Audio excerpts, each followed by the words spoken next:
Dr. Lawrence Schall.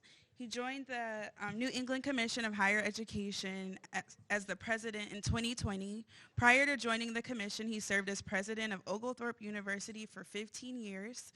During his tenure at the university, Dr. Schall led the transformation of Oglethorpe from an at-risk institution to a university boasting a double class size, rigorous spending safeguards, and a secure financial outlook. He also serves on the board of Spelman College. President Schall received his undergraduate degree from Swarthmore College and his JD and Doctorate of Education from the University of Pennsylvania. After practicing law as a civil rights attorney in Philadelphia for a decade, he served as Vice President of Administration at Swarthmore for 15 years. So please join me in welcoming Dr. Schall to talk about Accreditation Perspective. Thank you.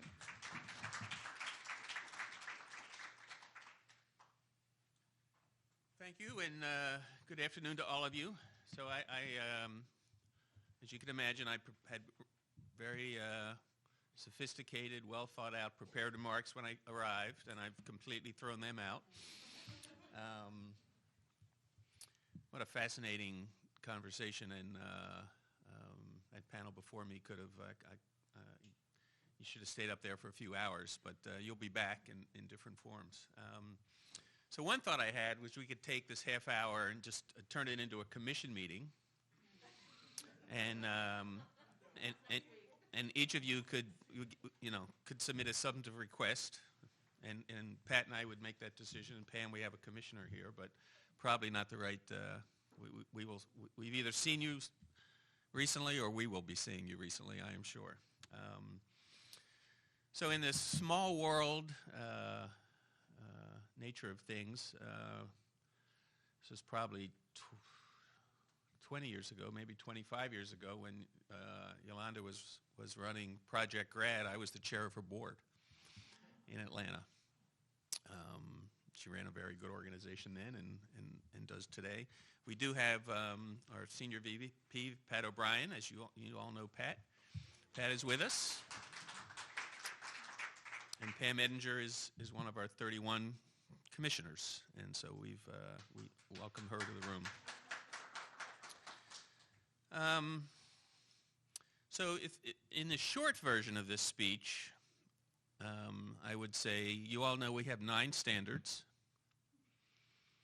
And each of your institutions is required to meet all of those 9 standards always. And that's true before you merge. That's true while you're thinking about merging. And that's true after you merge. Thank you very much.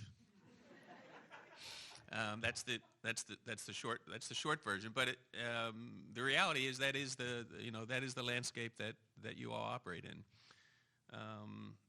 But of course, it's more complicated than that.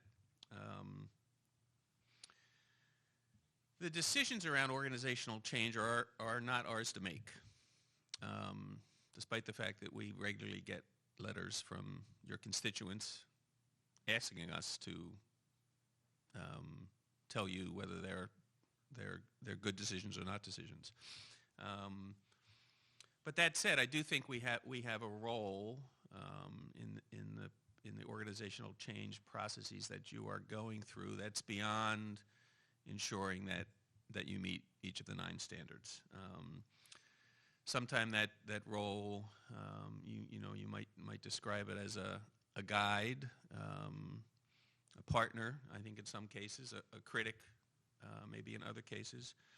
I think, as you all know, the staff does not make decisions. It's the commission that makes our decisions. And your interactions with the commission in between commission meetings are with staff.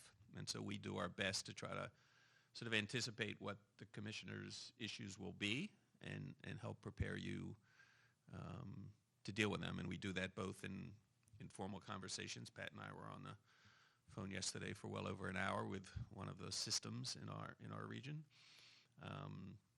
And we also, as you know, we will review anything and everything that you've written before it goes to the commission. So this is a conversation obviously about the organizational change on the public side of things, but I do want to sort of say just a few words about what we're seeing on the other half of the world in the private side. So as you would imagine, the institutions that were strong going into the pandemic have come out, for the most part, strong, and given endowment returns, maybe even stronger. And institutions that were weak going in, although their balance sheets looked fairly healthy for 1 or 2 years because of the flow of federal funds, are going to be weak or weaker coming out. So pre-pandemic in New England, we saw a fair amount of closures and mergers and acquisitions. We've continued to see some of that over the last 18 months, 2 years, but I think if I'm in the prediction business, we will see more of that, again, because weaker institutions have not gotten stronger because of the pressures of the pandemic. I do think one thing we're beginning to hear about, this hasn't yet, I think, risen to front page news and newspapers, but I think we will begin to see conversations between and among stronger privates. I mean, not privates that are at risk of going out of business, but privates that are thinking about their future in 5, 10, 15 years. So conversations about partnerships with other stronger institutions. They may start as something, they may start as a partnership and become a merger at some point, but it's my sense that the disruption that has been happening and continues to happen is going to trickle up the food chain, and that's probably not a bad thing. So on the public side, a few years ago, one probably would have said that the activity around consolidations and mergers was a emerging trend. I think we are past that point where one would see it as an emerging trend, and if you look across New England, it is happening. We don't hear much. It's interesting that we don't have Massachusetts in the room, and there's not certainly been much public conversation about what's happening in Massachusetts, other than they're starting this global UMass, which will be interesting to watch. And Rhode Island is already so small that I don't know that there could be a whole lot more consolidations in Rhode Island because there's not that many schools to consolidate. But other than that, and I think this activity will continue, and we will continue to see it. As I say, we've either seen you or we will be seeing you around these issues in the next year. A couple things I'd sort of add about, listen, this is just a personal perspective about this whole issue of consolidations and mergers. So one thing that I would suggest is that the greater clarity that you can have about the purpose of these consolidations and mergers, the more successful you're likely to be. And I think we've seen a variety of these changes. In some cases, there's more clarity than in others, and so I think there's a lot of skepticism on campuses about the reasons behind these things, and I think the more vague you are about why you're doing it, the less transparent you are about why you're doing it, the more complicated it gets. And I also think there has been in some cases a sense that you're promising that the merger will solve most, if not all, of the issues that you have, that the systems have. And as we heard from Charles that there are external forces that these mergers and acquisitions and consolidations can soften, but they can't make them go away. So that's one thing. I'd encourage as you move forward to be as clear as you can be about the goal, the purpose, your expectations, and making sure that the expectations that you make public are reasonable, because if not, 2 years from now, 3 years from now, 5 years from now, people are going to go back and say, you thought that you could solve the equity issues by merging schools, and 5 years from now, they look exactly the same as they are now, and people are going to say, that was simply an excuse to do whatever. The second thing I'll say is that I started off saying you're required before these mergers to have every institution be in compliance with our standards. That's true during the process of merging or consolidating, and then it's obviously true at the end. That middle place is a really complicated place, where you've made the decision to consolidate or merge, where you still have 2 or 3 or 4 or 6 independently, separately accredited institutions that have to meet our standards, that may have interim reports due, that may have comprehensive visits coming up, may have focus visits. And we don't sort of give those institutions a pass and say, well, in a couple years you may not be a standalone institution, so we're going to sort of take an easier look at you, and that's sort of not what the commission does. So as you create these consolidated systems, and you begin to spend money in creating these consolidated systems, and use the resources of your independent college campuses to do that, it's a really tricky place to be. So in some sense, you've got to execute this process, this transition well, and to do that takes some time. But on the other hand, that transition period can't last forever, because it's generally not a particularly healthy place to be. So some of those challenges are financial in that transition period. There's some interesting governance issues that always come up. So if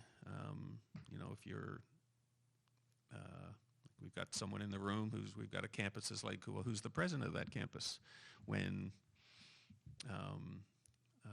that campus is about to become part of another campus? Our standards require that you have a leader on campus. So there can be, and it's again another reason why this transition period ought not to drag on beyond the amount of time that it needs to. Our goal in this, again, it's not to tell you whether we think this is a good idea or not a good idea, but to be supportive. Again, to be a partner and a guide in certain cases, but we have a dual function, and the other side of that function is to make sure that the students and families are protected. And so, we can become a check. I think we ask difficult questions. We sometimes get good answers. We sometimes don't get good answers, and so when we don't get good answers, we tend to ask the question again, and that can defer the process. 2 other things before I sort of open it up for questions. So I just finished our annual commission meeting starts next Wednesday, and we've got a number of keynote speakers. Nathan is one of them. Will be with us.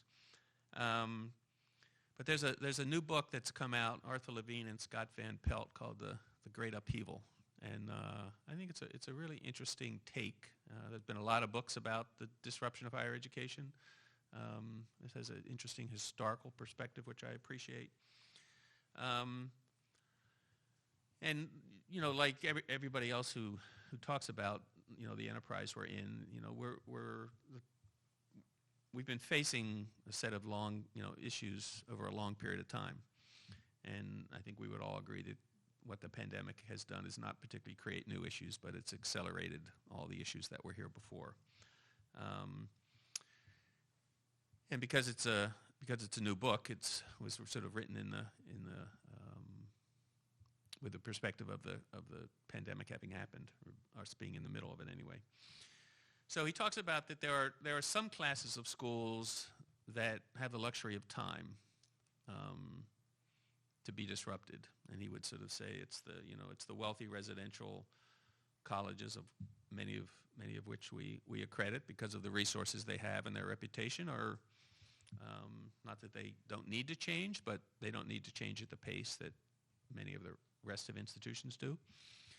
And then he also adds into that the big public and private research universities that again have a brand and have resources to sustain themselves. But beyond that, he thinks that pretty much every other institution is going to be disrupted in a significant way, and if they do not disrupt themselves, then they are at risk of going away. And he calls out the sort of under-resourced small private colleges, community colleges, and the regional publics being at the three institutions that are most at risk. He also notes, it was interesting that there are three institutions, Southern New Hampshire, Western Governors, and University of Phoenix, that enroll. Pre-pandemic, it was about 150,000. They may be together pushing 200,000 these days, that enroll about half of the online students in the country. And they're not going away, and they're not getting smaller. When he talks about the changes that institutions need to do, and then this will lead me into the sort of accreditation conversation and the implications for accreditation, moving away from seat time, moving away from having degrees be the only sort of valuable educational outcome that comes out of institutions, the increasing use of technology, the demand for lower cost and therefore lower debt, and a decreasing focus on traditional age students. So when we sit in the accreditation world, and the New England Commission under a different name was founded almost 150 years ago, the first of what became the regional accreditors. And for 150 years, we've done a very good job in standardizing higher education based on degrees and seat time and credit hours earned. And as we sit and watch the world shift around us and watch the institutions that you either lead or represent shift, I think the question that the Commission is beginning to talk about is, so what are the implications of that for accreditation? And can we continue to sort of do business as the sort of standard bearer of quality, of standardization at a time when standardization is not working for the rest of you?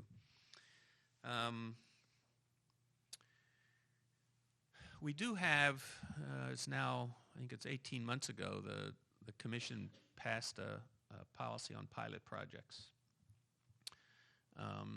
which didn't, I think it passed, it was the spring before I arrived, so I'm not quite sure what exact fanfare it got in the Commission when it passed or how much conversation. But it's not gotten a lot of attention since. And what that policy allows you to do is to come to the Commission with an idea, with a plan that says, we want to try something that we know is inconsistent with your standards right off the bat. So as an example, Southern New Hampshire a year or so ago, maybe longer, came to us with this policy. Right now our standards require that graduates of our institutions have a college level fluency in English. And they came to us and said they want to start degree programs in Spanish in Latin America.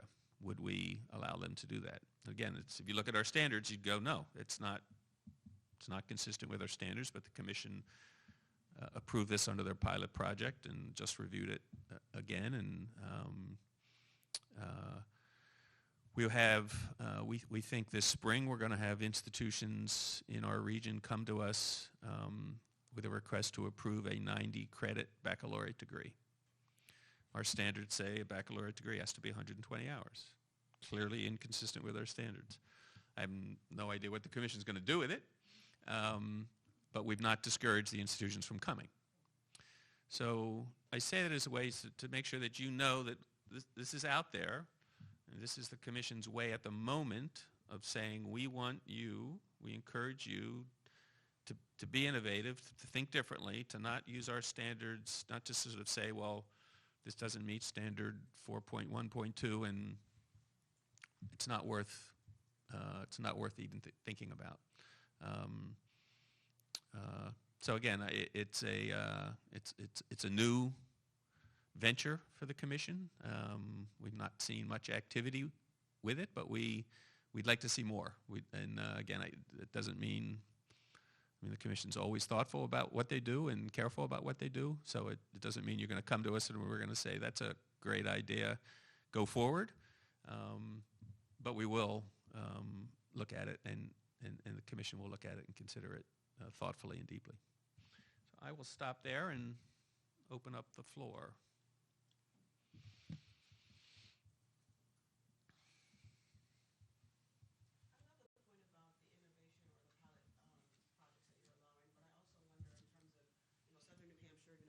For example, is in a good place to do something like that.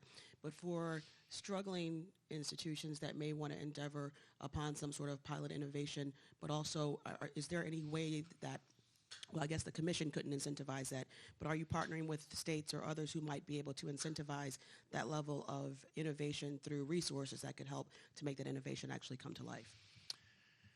Yeah, it's a good question. So at our annual meeting next week, we've got a whole panel on this issue of innovation, creativity, mergers, acquisitions. We've got some national folks coming who sort of represent a foundation with a fund, as well as some of our institutions. So, you know, we are not in the business. It's interesting. Sitting on this side of the of the accreditation table, we're not in the business of partnering with institutions to create things. You know, our business is to review and assess what comes to us. That said, that the two institutions that I think are going to come to us on this 3-year 90-credit baccalaureate degree program. We had early conversations with them. So, which again doesn't guarantee anything when it gets in front of the commission, but again, sort of trying to be a guide.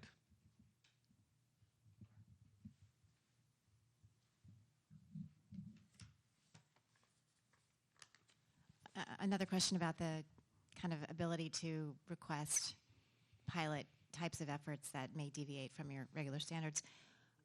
What lens will the commission or does the commission use to determine whether a particular innovation is okay, gets Right. approved ultimately? Does it look at institutional strength or student success, or is that spelled out anywhere, or is it one of those things like you'll know it when you see it? So in the policy, which is on our website, it does sort of lay out a broad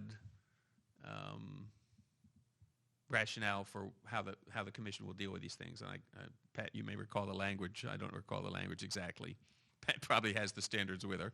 She doesn't go anywhere without them. But it has general language around the purpose behind.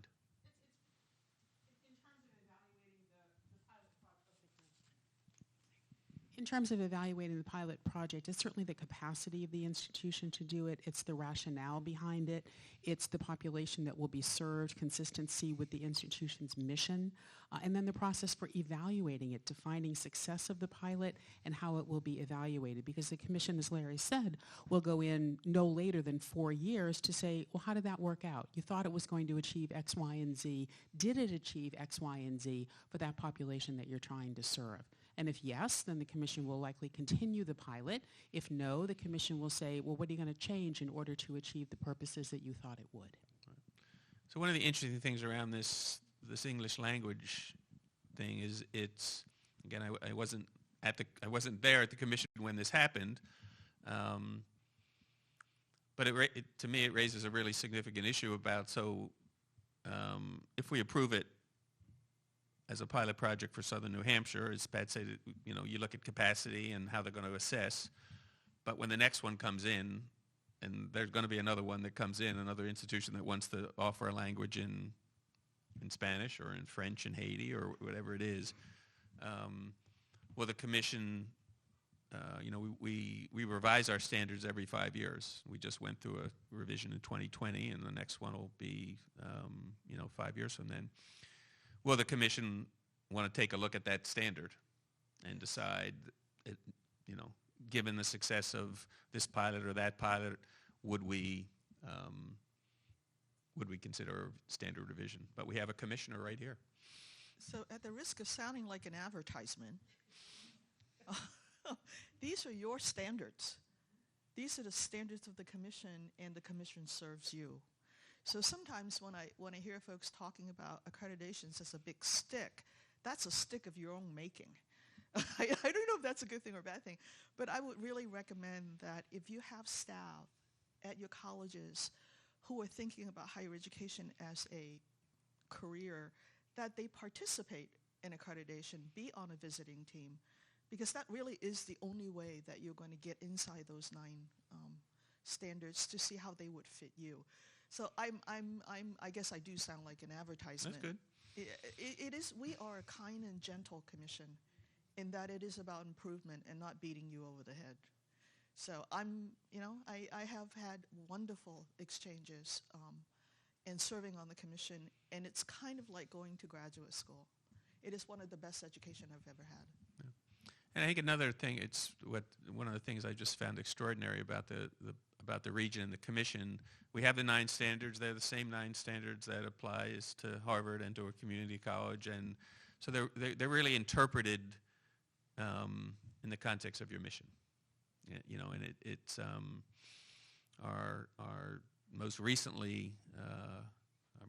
member is this little school in Providence, Rhode Island, called College Unbound, which if you sort of looked at and you just would think, really, that's a completely out of the box sort of experimental institution for students who are basically for whom community college hasn't worked.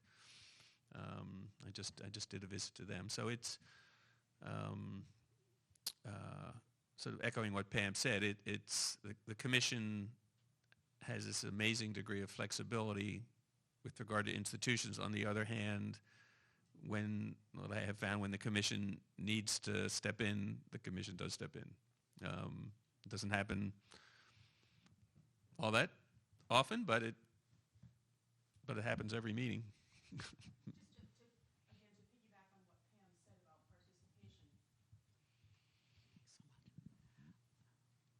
Each of you receives from the commission periodic mailings when there's an opportunity for policy revision or standards revision.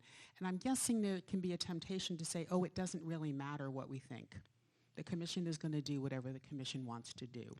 And to be honest, that's not true. The commission welcomes your feedback on proposed policies and standards revision.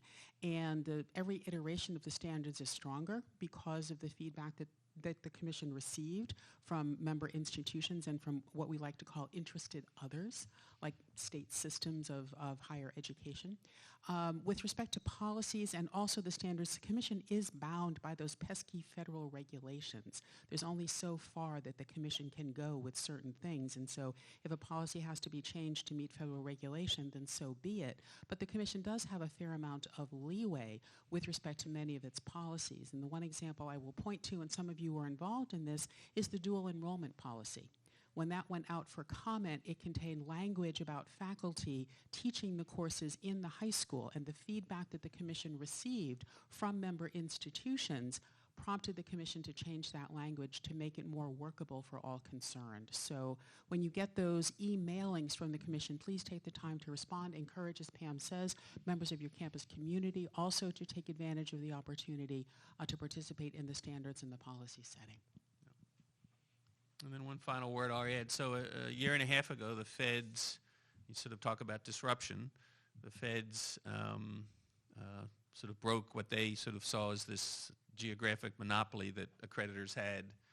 Any institution in New England had to come to NECI. Any institution in Atlanta had to go to the Southern Association.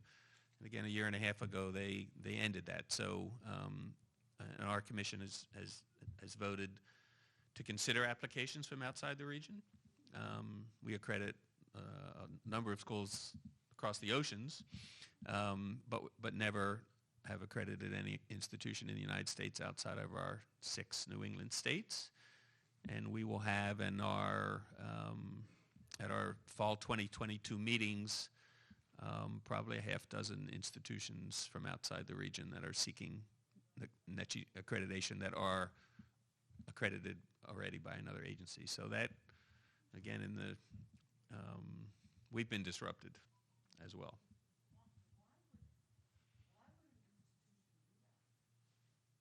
Well, you must not know NECI. No.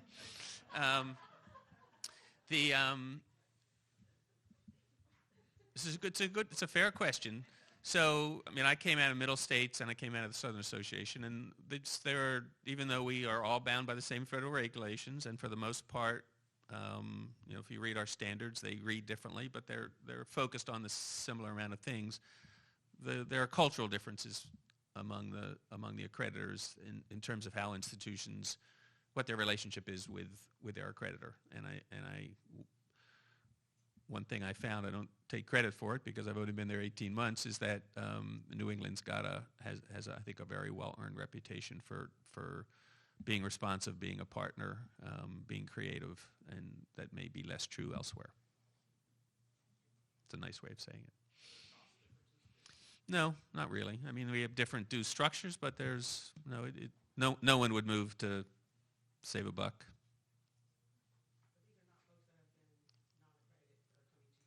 These are existing accredited institutions whose names you will know.